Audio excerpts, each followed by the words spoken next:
in 1952 to preserve, protect Bangla as the state language. I pay my respects to them and to the next generation. For us to understand, and my children to understand, our heritage, our basha, our language, our culture is very important to us. Amra more strong. We are much stronger as a community if we respect our heritage and adopt our heritage to our present way of life. Amra shobai aschi to deliver this event peacefully, and all my respect to our residents, our guests, and to you, ladies and gentlemen of the media. আমরা তো নির্বিঘ্নে আমাদের শ্রদ্ধা প্রদর্শন করতে পারলাম। আমার মনে হয় মেয়র লুৎফর সাহেব উনি যথেষ্ট পদক্ষেপ নিয়েছেন। ভাষার জন্য আত্মত্যাগের দিন, তা আমি প্রথমেই ভাষা শহীদদের প্রতি গভীর শ্রদ্ধা জানাচ্ছি এবং শ্রদ্ধা জানাচ্ছি জুলাই আগস্টে গণ অভ্যুত্থানে যারা নিহত হয়েছেন তাদের সেই সকল শহীদদের প্রতি।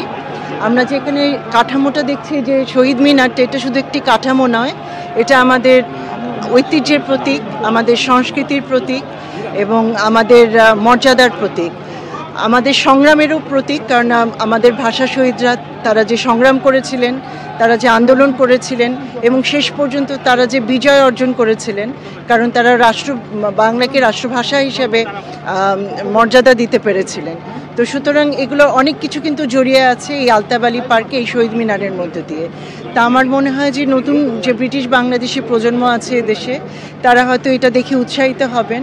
আর এখানে আমাদের সম্মানিত মেয়র রয়েছেন, ওনার কাছে আমার দাবি থাকবে যে একসময় জিসিএসইতে বাংলা ভাষার অন্তর্ভুক্তি ছিল, সেটাকে যদি আবার ফিরিয়ে আনা যায় তাহলে হয়তো আমাদের নতুন প্রজন্ম তারা হয়তো বাংলা ভাষা শিক্ষার প্রতি আরও আগ্রহী হবেন এবং দেশের সাথে একটা যোগাযোগের সংযোগের একটা জায়গা খুঁজে পাবেন।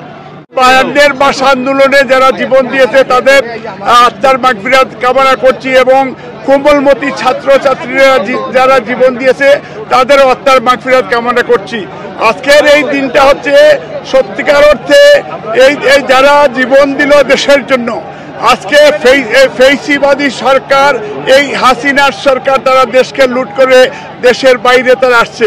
আজকে এখানে আলতাবালি পার্কে যদিও তারা আমাদের এই গণ্ডির বাইরে রয়েছে এবং তারাও এখানে দুই একটা আমরা দেখছি যে স্বৈরাচারের দূষররা তারাও আসছে।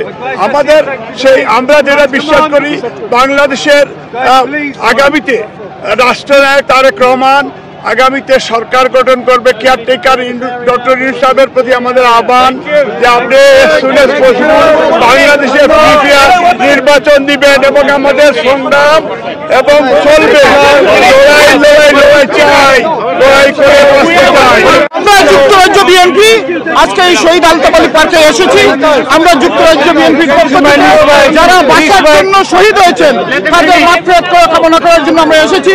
আমরা আজকে এখান থেকে সবাইকে বলতে চাই যারা ভাষার জন্য আত্মহত্যা দিয়েছে তাদের রুহের মাগফিরাত কামনা করছি, তাদের সম্মান দেখানোর জন্য আমরা এসেছি।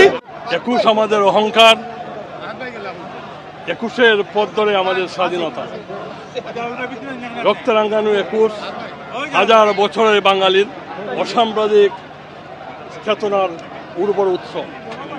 21 হলো আমাদের আপোষহীন সংগ্রামের জ্বলন্ত অগ্নিশিখা। 21 হলো মাথা নত না করা। এই বাংলাদেশকে আমরা একটি আধুনিক সমৃদ্ধ উন্নত বাংলাদেশ 21-এর চেতনা নিয়ে আমরা এগিয়ে যেতে চাই। আমরা সবাই মিলে আমরা একসাথে বাংলাদেশে গড়ে তুলতে চাই একটি শান্তির বাংলাদেশ। প্রথমত আমরা লন্ডন বাংলা প্রেস ক্লাবের পক্ষ থেকে আমরা শহীদ ভাষা শহীদ যারা আছেন তাদের প্রতি শ্রদ্ধা জানাই। প্রতি শ্রদ্ধা জানানোর জন্য আপনারা সহ আমরা লন্ডন বাংলা প্রেস ক্লাবের পক্ষ থেকে ফুল দিয়ে শ্রদ্ধা জানিয়েছি। একই সাথে আপনি যে প্রশ্ন করেছেন, যেহেতু একটা উত্তেজনা ছিল